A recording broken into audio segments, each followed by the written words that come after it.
Hi, you're tuned in to Mind Matter with Jannat. Over time, I intend to converse with a dynamic group of individuals across various professions and age groups. The idea is to have meaningful conversations centered around an array of topics concerning mental health, with a strong focus on creating an impact. Today, we have Savera, a counseling psychologist, here to explore the topic of burnout amongst teenagers and young adults. So, could you give us an introduction today about what it is that you do? Okay, so hi Jannat, I am Savera and I am a counseling psychologist, largely working with children and young adults and adolescents for the past 3.5, 4 years now. So we will be talking about burnout, which I think is a very, very relevant topic given the circumstances at which, everyone's like really stuck in, be it young, old, generations, it doesn't matter. Everybody is stuck in a loop, and burnout is something which is unavoidable for a lot of people, including myself. So I think let's start talking a little bit about the topic and what it is that makes burnout stand out, and relevant in today's time. So burnout, first and foremost, to be very, very clear, it is an emotional, mental, and physical state of complete and utter overwhelming feeling exhausted, feeling juiced out, if I may say it, like you feel like you have nothing left in you to give after how much you've already done for a particular task, for example, and you don't have anything left in you to fuel it further.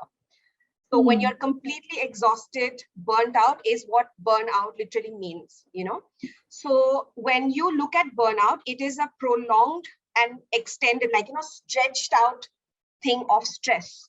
Now, stress, we all know, is known to be a silent killer. Stress is inevitable. It's there in everyone's life, no matter what background you come from, what you do. Any kind of stress, whenever it is prolonged, when it is stretched out for too long and your body and your mind can't fuel it any further to deal with it, that's when you feel a sense of burnout. Hence the word, right? So that's what it means. It has various levels to it. It has emotional, physical, mental, and also psychological to a large extent.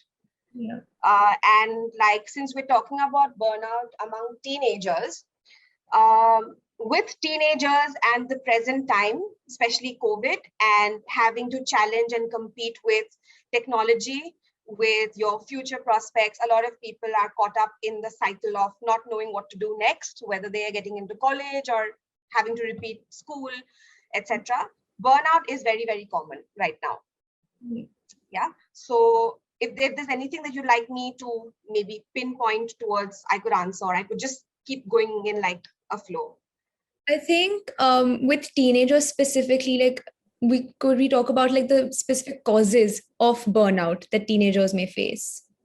Okay, to begin that, you first need to understand the difference between stress and burnout, all right? Because everybody should understand that stress is the overall thing that we're talking about. It's the umbrella term, all right? And within that, there is a very specific category of burnout. Not everybody who deals with stress faces burnout. So all of us may be, say, in the same age and the same category, but how you and I look at stress, how we deal with stress, results in the kind of burnout we'll experience. So specific to teenagers, let me give an example, maybe that might, put things into perspective. So a student who is aspiring to, say, study abroad, after their class 12, they have worked very hard. They've been preparing for it since class 9.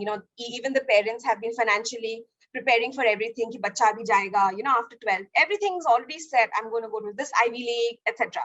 Suddenly, because of COVID, everything comes to a standstill, and you can't do anything because it's a situation which is out of your control. It is not something that you can, negotiate with someone or try to find another route. You can't help it. So in situations like that, when you are completely exhausted of all your resources to help a situation, to work towards bettering a situation, it's completely out of your control. You might feel completely burnt out. Now, as a result of that, you might feel worthless, You might have a lot of resentment towards yourself and others and, the situation around you. You might feel hopeless. You might feel completely demotivated. कुछ नहीं यार, इस year नहीं हुआ तो next साल try कर लेना. नहीं, I don't want to do it anymore. I just don't feel like it. It's not meant for me, मेरे साथ ही होता है. Those kind of things, that negative self-talk, that connotation with which you feel like, अब और नहीं होगा. No matter what I do, no matter how hard I try, it's just not happening. So that sense is also a kind of burnout for teenagers. That at least that's what I'm experiencing and seeing even with my clients. So that is something just to give a perspective. Would you like me to go on with the causes or? Yeah, sure. We'll talk about a few more causes because I think everybody has such different experiences and different reasons for burnout. Okay. So the causes are very, very similar to stress. Stress, I think, is very, very, very often talked about. We all know what it is, what happens. But with burnout, it has a very specific relation and alignment with your performance. So burnout actually initially got coined or was actually started because of performance-related stress. So be it at a job, an internship, something that is expected of you. So in that category was when burnt out actually came out. But now with contemporary day and understanding all kinds of problems and situations people are in, you can relate burnout to relationships, where if you are in a toxic relationship where you're trying very hard and your partner is not being equally supportive or reciprocating with anything, you start feeling burnt out because you're giving a lot out, but you're not getting anything in return. Yeah. And nothing is getting satisfied, right? No matter how hard you work, no one is appreciating you. No one is really applauding you. You feel like your efforts have taken a back seat. You thought in your mind, you had a particular perception that I got this. I know it, it's like, it's my thing. I can do this. But with time, a prolonged duration over the years, over time, you feel like it's just not working out. I'm just not being able to do my best. I'm just not being able to, no matter what I do, it's just not working out. So it comes also into, relationships, interpersonal relationships with friends, with expectations from yourself. So a lot of people who are aspiring to be IAS officers, for example, or, giving competitive exams, any kind of exams, even there you might feel burned out. Because sometimes you're working, you're attempting a couple of exams, for a few years or a couple of months, is just not making you move up ahead. You're not being able to crack the exam. So you start having self-doubt, self-esteem issues. So the causes can be many. It could be interpersonal, like something that comes out from within you. It could be when someone is demeaning you, putting you down, not appreciating you enough. It could be expectations from within yourself to perform a certain way. I need to be a star student. I have to be this. I have to perform. So we call it high achievers, overachievers, those kind of terms, which I really don't like using.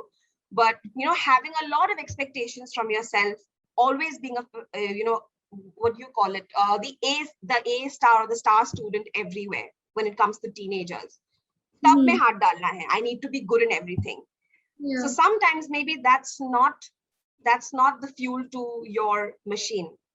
No matter how much you're fueling it, it's just not working. It just thumbs at a point. So the causes can be that. And a lot, Jannat, is also influenced by your personality. So, for example, you and I are the same age. I'm also a 12th standard student, I wish. We are the same age and we are both striving to do something really well in our life, like after 12. But your personality type and my personality type are totally different. I am somebody who's, Acha, kuch nahi, it's okay, fine. If not this, I'll try this. I'm someone who's a go-getter. I'm always like, looking forward to like good things in life. But probably for you, you'll only be like, nay, this is all that I have. Like, if I don't achieve this, my life is over. I have nothing else to do. I'm a failure. So the way you look at things, your personality traits, your types, which we learn in psychology 11, 12, how we perceive things, our self-compassion, our self-doubt or our self-esteem also plays a huge role in the way we handle burnout. So interpersonal, intrapersonal, and a lot of your personality traits are the causes of why you can probably have a burnout. Be very precise. What are some of effective ways that teenagers could either avoid burnout, or those who are coping with burnout can get out of that, rut that they're in? A very good mantra to always remember is that if you are burned out once, you learn from it. It's like, when you experience, it's like burnout. Okay, let me just put a very cliched example. If you touch like a hot pan, right? You just go and touch it. Next time you go next to the hot pan, you'll be careful of touching it twice because you know that it can burn you, right? Yeah. It doesn't mean you'll stop cooking or stop going to the stove or using a utensil on fire. So it's something like that. So once you've experienced burnout, doesn't mean ki dobara kabhi nahi hoga. It can happen at various stages of your life, as a teenager, as a young adult, as a married woman, man, whatever, or even as an older person. But if you've experienced it once and you've been able to deal with it and swim your way out of it, that's building resilience for you to deal with it in future. So there are basic 3 R's that we were taught and we all practice, and I think it's useful for me. One is to basically recognize that you might be heading towards a situation of burnout. So like I talked about, a while ago. So, certain symptoms you can also read up on, it's everywhere on YouTube, it's on articles. People write legit articles, not just random wiki articles, where they talk about, your sleep, your food, your mood, the way you behave with people, your aggression, your attitude, your motivation, your lack of wanting to do stuff, everything in total. All of these signs and symptoms are your red flags to understand that you may be headed towards a situation like a burnout. The second is to reverse.